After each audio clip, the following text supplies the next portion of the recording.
최근에는 글로벌 빅테크주가 영 힘을 쓰지 못하는 시장이었는데요.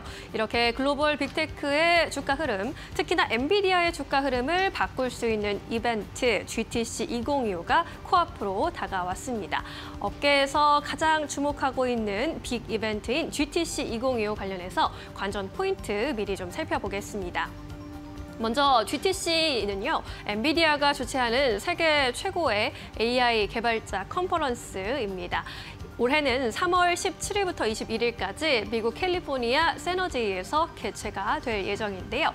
AI를 주제로 로봇, 컴퓨팅, 자동차 등 혁신 기술을 소개하는 자리이고요. 글로벌 기업이 대거 참가하게 됩니다. 이번에도 1000개 이상의 세션, 400개 이상의 전시가 열릴 예정이고요. 현장 참가자만 해도 2만 5천여 명이 넘어가고 온라인 참가자는 30만 명을 넘기는 어마어마한 규모의 행사입니다.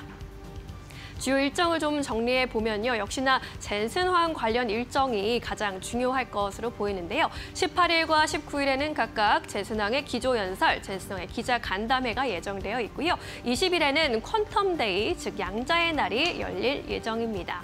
한국 시간 19일 새벽 2시, 현지 시간으로 18일에 젠슨항의 기조연설이 예정되어 있는데요. 주제는 AI와 가속 컴퓨팅 기술이 될 것으로 보입니다. 젠슨항은 통상적으로 이 기조연설에서 최신 AI 칩 그리고 솔루션을 공개해 온 바 있습니다. 지난해 GTC 2024에서도 차세대 GPU 블랙웰을 공개했고요. 또 차세대 GPU인 루빈을 또 소개를 한 바 있습니다. 이에 따라 올해도 블랙웰의 울트라 그리고 루빈의 자세한 사양을 공개하지 않을까라는 그런 기대감 받아가고 있고요. 뿐만 아니라 루빈의 또 개선형인 루빈 울트라나 루빈의 다음 모델이 공개되지 않을까라는 기대감도 조심스럽게 받아가고 있습니다. 이 기조연설은 엔비디아의 홈페이지에서 확인을 하실 수 있고요. 별도의 등록 없이 시청하실 수 있으니까요. 관심 있으신 분들은 찾아보시면 좋겠습니다. 국내에서도 다양한 기업들이 참여를 하는데요. 대표적으로는 삼성전자, SK하이닉스가 참가하게 됩니다. 삼성전자와 SK하이닉스 모두 최신 HBM 모델을 공개하고요. 기업용 SSD 등을 전시할 예정입니다. 특히 지난해 삼성에서는 젠슨왕이 직접 부스를 방문해서 이렇게 젠슨 어프로브드, 젠슨이 승인했다라는 친필 사인을 남기면서 관심을 크게 고조시킨 바 있습니다. 하지만 1년이 지금까지 특별한 관련 납품 이슈는 나오지 않고 있는 상황이죠. 올해는 관련해서 좋은 소식 들려줄 수 있을지 좀 기대를 해봐야 할 것 같고요. 또 세션별로도 삼성전자에서는 엔비디아가 사용 중인 GDDR7 토대로 양사 간 협력 관련 내용, 그리고 GPU가 메모리에 미치는 영향 등을 발표할 예정입니다. SK하이닉스에서도 고성능 컴퓨팅에서 HBM의 역할과 늘어나는 자동차 메모리 등에 대한 요구사항에 대해서 또 발표를 준비하고 있으니까요. 참고해보시면 좋겠습니다. 이렇게 GTC 2025 관전 포인트 미리 살펴봤습니다. 마켓무버 함께 하셨습니다. 네, 이어서 종목 바로 만나보도록 하겠습니다. 첫 번째 기업은요. 박근호 이사님께서 가지고 오신 선익시스템인데 오늘 주가 잘 갑니다. 4% 넘게 상승세 48,000원대에서 거래가 되고 있습니다. 이 기업을 가지고 오신 이유가 있으실 것 같은데 종목 전략 들어보고 가도록 하겠습니다. 네. 자, 선익시스템 3월 달에 굉장히 큰 이벤트가 지금 기다리고 있는 기업이죠. 네. 이제 좋은 소식이 들렸으면 좋겠는데 제가 잠깐 설명을 좀 드려보도록 하겠습니다. 작년에 일단 작년, 재작년쯤에 이제 삼성전자가 8.6세대 OLED 라인 증설을 하면서 이 증착 장비와 관련돼서 이제 일본 캐논 도키와 가격적인 어떤 그 부분들이 굉장히 좀 약간 힘겨루기가 좀 있었어요.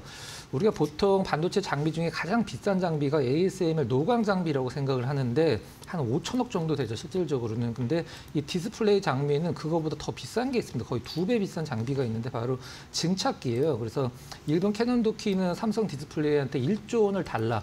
삼성전자는 너무 비싸다라고 해서 좀 약간 힘겨루기가 있었었는데 결국에 한 8천억 정도 선에서 좀 계약이 성사된 걸로 좀 알려져 있는데 이 선익시스템 같은 경우는 8.6세대를 일단 대응할 수 있는 유일한 증착 장비를 만드는 우리나라 국내 기업인데 그동안은 이제 양산용 장비가 아니라 연구 개발용 장비만 이제 만들어 왔기 때문에 기술력은 좋지만 사실 실질적으로 매출이 이렇게 크지는 않았죠. 근데 작년에 우리나라 이제 디스플레이 장비 쪽에서 굉장히 좀 좋은 소식이 들려왔었죠. BOE에서 8.6세대 라인을 이제 만들면서 캐논 도키랑 선희 시스템이랑 이제 수주 경쟁을 벌였었는데 결국 이제 가격적인 부분이 많이 작용을 한 것 같긴 합니다만 선익 시스템이 수주를 했죠. 4개 라인 중에 일단 2개 라인을 수주를 한 걸로 알고 있는데 대당 한 3천억 정도로 수주를 했습니다. 이 부분이 굉장히 좀 의미가 깊은 부분인데 왜 어떤 의미냐면 일본 캐논 도키의 독점을 깼다라는 점에서 굉장히 좀 약간 의미를 크게 보고 있는 상황이죠. 우리나라 디스플레이 장비 업계에서는 이번 3월 달에 이벤트가 기다리고 있다라고 말씀을 드렸는데 어떤 이벤트냐면 중국의 디스플레이 업체의 가장 큰 기업이 한 4개가 있습니다. 비전옥스, 그다음에 우리가 보통 CSOT라고 하는 차이나스타, 그다음에 BOE 이렇게 좀 한 기업이 더 있는데 거기서 이제 비전옥스가 8.6세대 라인을 이제 깔면서 캐논 도키를 쓸 것이냐, 선익 시스템을 쓸 것이냐 지금 말이 굉장히 좀 많은데 시장에서 이제 우선 협상자로는 일단 가격적인 부분이나 BOE 쪽에서 이미 어떤 검증이 됐기 때문에 선익 시스템 쪽이 수주 가능성이 높다라는 얘기가 나와주고 있고 그 부분들이 지금 시장에서 주가를 조금 나오고 있는 상황이거든요. 근데 중요한 것은 디스플레이 업체들은 자기네들이 쓰고 싶은 장비를 쓸 수가 없습니다. 애플 쪽에서 보통 애플 OLED 같은 경우에 애플 대양을 많이 만들기 때문에 애플 쪽에서 이 장비를 써라 캐논 도키를 쓰는 이유도 애플 쪽에서 캐논 도키를 계속 요구를 하고 있기 때문에 쓰는 거거든요. 근데 선익 시스템도 애플 쪽에서 퀄 테스트를 통과를 했기 때문에 이번 비전옥스 쪽에서 일단 몇 개 라인을 까는지는 제가 이제 자세히 시장에서 나와 있지 않기 때문에 대수는 좀 알기 힘들긴 합니다만은.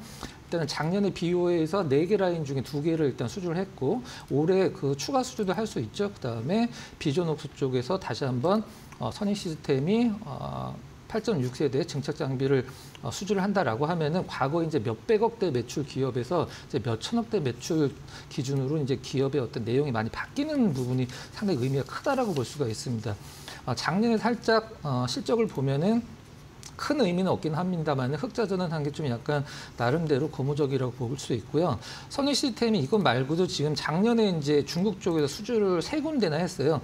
중국 이제 시메이다, BOE, 그다음에 한탕이라는 좀 약간 작은 디스플레이 업체들한테 OLED 양산 장비를 납품을 해서 중국 쪽에서 좀 약간 입지가 많이 좀 굳어지고 있는 그런 좀 좋은 상황인 것 같습니다. 정리를 하면 일단 작년에 BOE 3천억 대당 3천억짜리 증착 장비를 일단 수주를 했기 때문에 올해 이제 3월 달에 3월 말쯤 아마 결정이 될 겁니다. 비전옥스 쪽에서 수주를 한다라고 하면은 선익 시스템이 지금 박스권이죠. 차트 잠깐 보면서 말씀드려 보도록 할까요?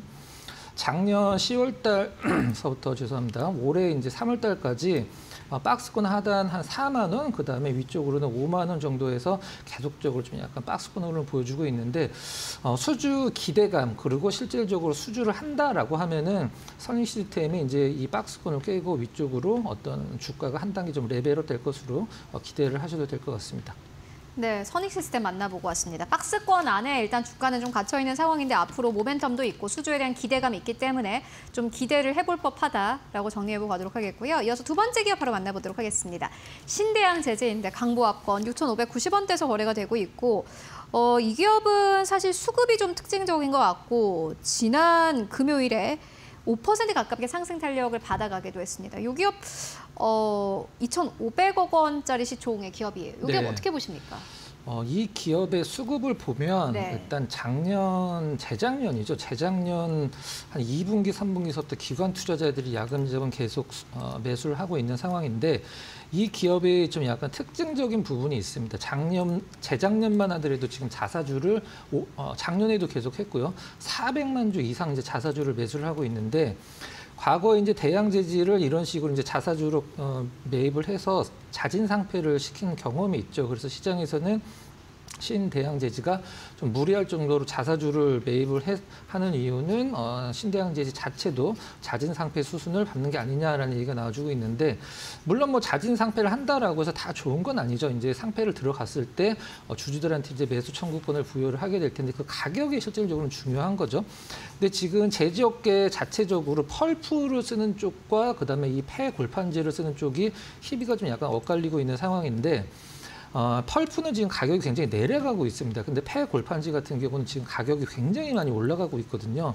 작년만 하더라도 거의 30% 이상 급등을 좀 했는데 골판지의 어떤 그 구조가 어떻게 되는지 잠깐 설명을 드리면 폐 골판지가 있습니다. 펄프 같은 거죠. 그걸로 원지를 만들고 그다음에 원단을 만들고 원단으로 박스를 만드는 건데 지금 이게 가격이 올라가니까 실질적으로 그 택배비도 올라갈 것이다라는 얘기가 좀 나와지고 있는 상황인데 원지를 만드는 기업들은 지금 폐 골판지 가격이 올라가고 있기 때문에 가격적인 전가력이 있거든요. 그래서 신대양 재지나 뭐 무슨 페이퍼 이렇게 골판지 관련된 기업들이 지금 작년에도 가격을 한 20% 정도 올렸죠. 실질적으로 가장 좀 약간 골판지의 4개 단계에서 감노릇을 하는 게 이제 원지를 만드는 기업들인데, 근데 좀 하나 좀 약간 흥미로운 것은 이 원단을 만드는 기업들이 대부분 박스 만드는 기업까지 같이 가꾸고 있어요. 그래서 뭐 그냥 뭐 조삼모사 아니냐라는 얘기도 나오긴 합니다만은 아무튼 제지 업계들 전반적으로 올해 실적을 좋게 보고 있는 상황입니다. 일단 주가적인 흐름도 그렇고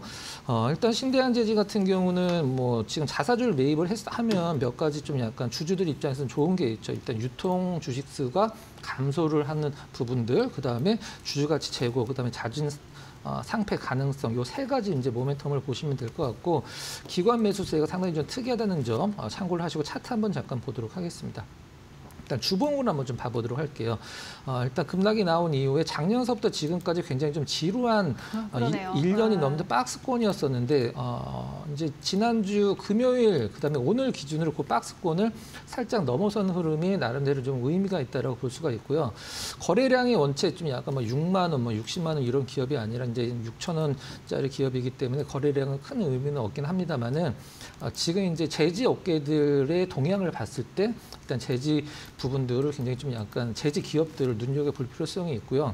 아까도 말씀드렸듯이 펄풀은 다른 기업이 아니라 폐 골판지 관련된 기업을 보셔야 돼요. 그리고 주가적인 흐름, 차트 흐름도 나름대로 좀 러프하지만 급등이 나오면 사실 뭐 급락도 나오는데 지금처럼 좀 약간 시장에서 티 안 내고 야금야금 올라가는 흐름들은 그 추세가 굉장히 좀 길게 가는 가능성이 있거든요. 일단 뭐 기관 수급 좋고 차트 좋고 외국인 수급만 좀 약간 붙어준다라고 하면은 나름대로 모멘텀이 좀 많이 있는 기업입니다. 그리고 뭐 주가적인 부분으로 봤을 때 재무도 굉장히 좀 탄탄하고 이제 저평가 영역이고 시장에 지금 반도체 기업들이 오르락 내리락 하면서 시장의 관심도가 그쪽으로만 너무 많이 몰려 있는데 제지 업계들도 이제 어느 정도 가격적인 메리트도 있고 올해 대부분 골판지 업계들은 턴어라운드 할 것으로 기대를 하고 있는 상황입니다. 네, 신대양 제재까지 만나보고 왔습니다. 그렇다면 오늘 시장에서 또 주목할 만한 이슈들 어떤 것들이 있을까요? 이어서 신민영 앵커가 정리해드립니다. 네, 올해 들어 여러 가지 이슈로 흔들리고 있는 세계 증시입니다. 그럼에도 불구하고 국내 방산주들의 흐름은 굳건하게 상승 랠리를 지켜가고 있는데요. 방산주 지금이 최대 전성기라는 전망이 힘을 받고 있는 만큼 관련 전망 조금 더 자세히 살펴보도록 하겠습니다. 이 방산주의 상승이 나타난 것이 세계적인 트렌드가 되고 있습니다. MSCI 선진국 항공우주 방위주 지수의 경우에는 최근 들어서 13%, 올해 들어서 13%나 급등을 했는데요. MSCI 선진국 지수가 전반적으로 하락 국면인 것에 비하면 이렇게 괄목할 만한 성과를 보여주고 있습니다. 특히 3월 들어서의 그 상승폭이 훨씬 더 커져가고 있는 모습입니다. 미국의 트럼프 대통령 관세 안박에 이어서 방위비 압박에도 또 시동을 걸면서 세계 방산주의 시총, 특히 유럽 증시의 종목들의 시총이 급등세를 연출하고 있고요. 유럽연합, EU는 특히 방위비 증액을 포함한 유럽 재무자 계획을 발표하면서 주가에 또 다른 모멘텀을 선사하고 있습니다. 특히 유럽은 안보 자강에 힘쓰고 있습니다. 이 자강, 스스로자의 강할 강이죠. 스스로를 강하게 한다는 건데요. 유럽 자체를 강하게 한다는 겁니다. 대대적인 이 안보 개혁에 나서고 있는데요. 특히 독일과 폴란드의 경우에는 징병제를 재전환 추진하면서 핵무장 가능성까지 대두가 되고 있습니다. 특히 우리나라 방위산업 관련주에 이슈에 영향을 주고 있는 이슈는 바로 방위비 증액 이슈인데요. 여기에 더해서 또 JP모건의 보고서까지 국내 방산주에 탄력을 더해주고 있습니다. 다음 장에서 만나보시죠. 네, JP 모건이 이제 K 방산주들의 매력을 나열하는 리포트를 발간한 바 있는데요. 이렇게 목표 주가도 크게 끌어올리면서 리포트를 발간한 것 굉장히 이례적인 상황이었습니다. 먼저 방산주의 매력으로는 유럽의 군비 증강에 따른 수혜를 전망했고요. 또 중동 쪽의 군수 물자 수요가 증가하면서 반사이익이 기대된다라고 평가했습니다. 이 밖에도 위험성도 함께 나열을 했는데요. 예상보다 낮은 수출 영업이익률, 그리고 유럽의 방산 자급자족으로 수출 기회가 제한적일 수 있다라는 점은 위험 요인으로 봤습니다. 이 밖에도 기존 수요의 첨단 무기 전환 가능성 역시 리스크 요인으로는 꼽히고 있습니다. 하지만 JP모건에서는 이렇게 선호돼야 되는 순위까지 구체적으로 제시를 했는데요. 탑픽 종목으로 한화에어로스페이스, 다음으로 현대로템, 한국항공우주, LIG 넥스원 순으로 제시를 했습니다. 목표 주가도 평균적으로 28%나 상향 조정했는데요. 국내 증권사들의 예상치를 뛰어넘는 수준으로 이렇게 제시를 했습니다. 한화에어로스페이스가 95만 원, 현대로템 12만 원 선으로 제시를 했고요. 다른 종목들도 상승의 룸을 꽤 크게 잡고 있습니다. 앞으로 주가 흐름 잘 체크해 보시는 것 좋을 것 같고요. 한화에어로스페이스의 경우에는 연일 52주 신고가를 다시 쓰면서 이제 코스피 시가총액 9위까지 올라와 있는 상황이죠. 국내 방산업체들의 주가 상승에 전 세계가 주시하고 있습니다. 마켓무버 전해드렸습니다.